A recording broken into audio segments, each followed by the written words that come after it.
मान आणि खटाव मतदारसंघातील कार्यकर्ते घेऊन आलो आहे। मी उमेदवारीची मागणी केली आहे। 15 वर्ष थांबलो आहे, त्यामुळे मला उमेदवारी पाहिजे, मला परिवर्तन करायचं आहे असं मला शरद पवारांनी सांगितलं।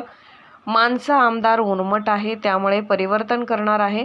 मागच्या वेळी 17 लोक इच्छुक होते, आता तर 4च आहेत। प्रभाकर देशमुख हे देखील मला साथ देतील।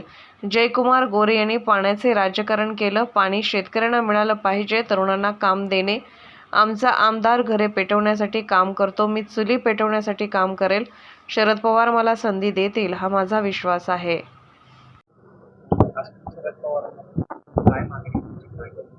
नमस्ते, मी अनिल देसाई, उपाध्यक्ष सातारा जिल्हा मध्यवर्ती बँक। मी आदरणीय पवार साहेबांना माझ्या मान आणि खटाव विधानसभा मतदारसंघातील सगळ्या गावातील प्रमुख लोकांना घेऊन आज इथे येऊन भेटलोय। आदरणीय पवार साहेबांकडे मी उमेदवारीसाठी मागणी केली।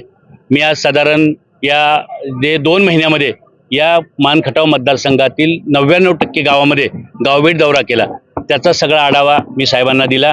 प्रत्येक गावामध्ये मी आत्ता मान खटाव विधानसभा मतदारसंघातील गावातल्या चुलीपर्यंत, बांधापर्यंत, महिला भगिनींच्या घरापर्यंत पोहोचून आलोय आणि या सगळा आढावा देऊन मी आदरणीय पवार साहेबांना सांगितले की यावेळी साहेब मला 15 वर्ष सातत्यानं मी थांबलोय, यावेळी आपण मला उमेदवारी दिली तर मान खटाव विधानसभा मतदारसंघाचा उमेदवार आमदार हा तुतारीवरचा आणि आदरणीय पवार साहेबांचा आमदार असेल, याचा मी आज विश्वास माझ्या सगळ्या मतदारसंघातील माझ्या सगळ्या बंधूंच्या भगिनींच्या उपस्थितीत दिलेला आहे।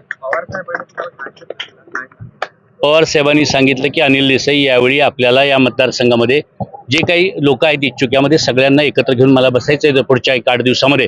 पण यामध्ये त्यांनी माझ्या सगळ्या लोकांना सांगितलं, आमच्या सगळ्यांच्या समोर, की 1-2 नावं जी आहेत पहिले त्यामध्ये तुम्ही आहात, त्यामुळं 1-2 नावामध्ये तुम्ही आहात, त्यामुळे मी तुम्हा सगळ्यांना घेऊन बसणार आहे आणि सगळ्यांची एकी करून काही जरी झालं तर त्या मतदारसंघामध्ये मला परिवर्तन करायचं आहे। कारण मान खटावचा आमदार हा आज आपण बघत असाल सगळ्या जिल्ह्यामध्ये नाही राज्यामध्ये बघताय, अत्यंत उर्मटपणे, अत्यंत लोकांशी मगरुरीने, मस्तीमध्ये वागतायत आणि आदरणीय पवार साहेबांसुद्धा विषयी सुद्धा किंवा बारामतीविषयी अत्यंत उर्मटपणे बोलत असतात। भाषण कुठले असू द्या, गावातला बारका ग्रामपंचायत मेळावा असला ना तर बारामतीवर टीका करण्याशिवाय त्यांचं भाषण सुरू होत नाही आणि त्यामुळे अशा उर्मट आमदाराला काही जरी घरी घालवायचं, ही पवार साहेबांची भावना आहे आणि तीच माझ्या भागातल्या जनतेतल्या सगळ्या लोकांनी आज सांगितलं साहेबांना की साहेब, जर तुमचा आशीर्वाद मिळाला तर यावेळी काही जरी झालं तर परिवर्तन झाल्याशिवाय राहत नाही, ही भावना आज आम्ही पवार साहेबांना दिलेली आहे।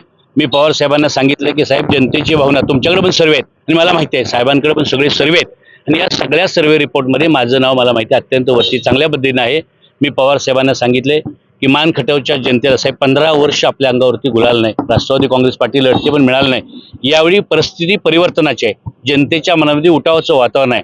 यावेळी काही जरी झालं तर या जनतेच्या अंगावर गुलाल पडल्याशिवाय राहणार नाही, त्यामुळे मला खात्री आहे आज आदरणीय पवार साहेबांनी ज्या आश्वासक पद्धतीने आमच्या सगळ्यांशी चर्चा केली, त्यामुळे माझ्या मान खटावमधल्या मतदार बंधूंना, जनतेला पवार साहेब यावेळी नाराज करणार नाहीत। काही जरी झालं तर यावेळी परिवर्तन व्हायसाठी अनिल देसाईला उमेदवारी पवार साहेबांची मिळेल, याचा मला पूर्ण विश्वास आहे। महाविकास आघाडीकडून अनेक उमेदवार आहेत, तुम्ही आज काय करताय? प्रभाकर देशमुखांचं नाव पुढे येतंय, गोरेंचं नाव समोर येतंय, काँग्रेसचे देखील उमेदवार आहेत, कसं यावरती मार्ग काढणार? कुणाची जागा याबद्दल 100% आम्ही सगळे एकत्र बसून मार्ग काढू। मागच्या वेळी सुद्धा आपण जसं म्हटलं काही वेगवेगळी नावं घेतली, मी कोणाचं नाव घेणार नाही। मागच्या वेळी सुद्धा आम्ही 17 लोक एकत्र बसलो होतो, आत्ता तर फार कमी इच्छुक आहेत, आता 4च इच्छुक आहेत, 4 लोकांनीच फॉर्म भरलाय पार्टीकडे। पण मागच्या वेळी 15-16 लोक आम्ही इच्छुक होतो, त्या सगळ्या लोकांना एकत्र आम्ही घेऊन बसलो आणि त्या सगळ्या लोकांनी 15-16 लोकांनी माझं नाव फायनल केलं होतं आणि त्यामध्ये माझं नाव एकट्याच फायनल होऊन TV प्रेस पण झाली होती। पण शेवटी परत प्रभाकर देशमुख साहेबांना आम्ही सगळ्यांनी आदरणीय पवार साहेबांना भेटल्यावर एक शेवटची संधी द्या, पण आम्ही संधी दिली होती, त्यामुळे आम्ही त्यामध्ये ठरवण्यात आम्ही सगळे होतो। त्यामुळे मला माहिती आहे की यावेळी ते सगळी मन मोठं करून प्रभाकर देशमुख साहेबांनीच माझं प्रेसमध्ये नाव मागच्या वेळी डिक्लेअर केलं होतं। मला म्हणले की मला एक शेवटची संधी द्या।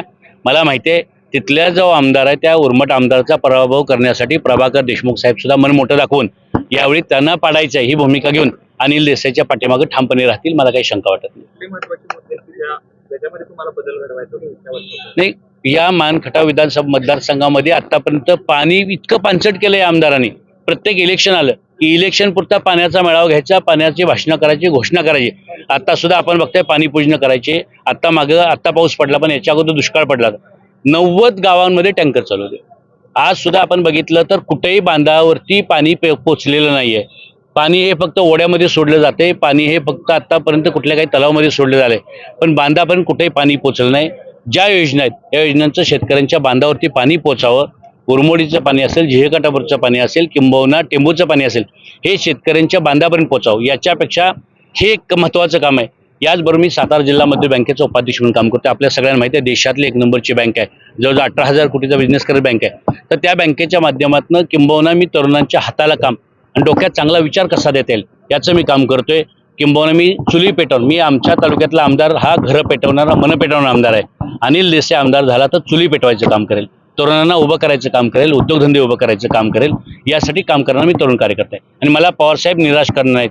यावेळी मी काही झालं तरी लढणार पण आहे आणि जिंकणार पण आहे. निराश नाही केलं तर अपक्ष लढणार. आदरणीय पवारसाहेब, मला खात्री आहे मान खटावच्या जनतेच्या विश्वासावर पवारसाहेब राहतील. असं काही घडणार नाही आणि जे घडणार नाही तेव्हा मला चर्चा करायची गरज नाही. मी उमेदवारच असणार आहे आणि पवारसाहेबांचा उमेदवार असणार.